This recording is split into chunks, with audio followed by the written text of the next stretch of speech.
Assalamu alaikum dostlar. Bu Karakol şahri Jusuf Abdurrahmanov көчөсү.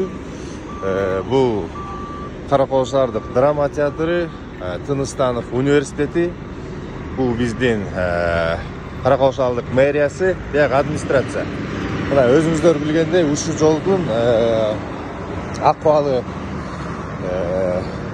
ыйлай тургандай болчу. Мына өзүңүздөр көргөндөй, күнү түнү көчө кечкисинде кетип бараткан кезде де түн иштеп отушкан экен. Токтоп тартканга шарт болбой калды. Бирок мына ошентсе да азыркы учурда болуп жаткан жумуш менен бир тааныштырып коеюн деп чечтим. Мынакей. Буюрса жумуштун жүрүшү сонун экен. Мына түкүлдөтүп, асфальт басып, сонун иштер жүрүп атат. Токтогул көчөсүнөн Navul Koyonközov көчөсүнө чейин ушул жер калган болчу. Себеби өзүңүздөр билесиздер, аркы ылдый жагы толук реконструкция болуп жаңы жол жасалган.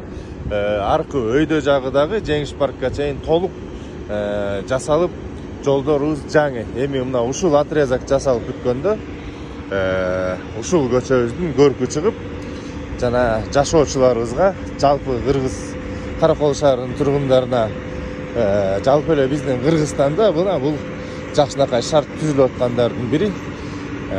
Ушул иштерге катышы бар. Жалпы өлкө башчыларына, биздин кала башчыларына, область башчыларына бардыгына Каракол шаарынын жараны катары рахматымды чын жүрөктөн айтамын. Буюрса шаарыбыз өнүгө берсин, Кыргызстаныбыз өнүгө берсин. Мынакей. Абдан сонун. Көзүң сүйүнөт. Көзүң сүйүнгөндөн кийин жүрөгүң сүйүнөт. Ошол биздин канал менен бирге болуңуздар.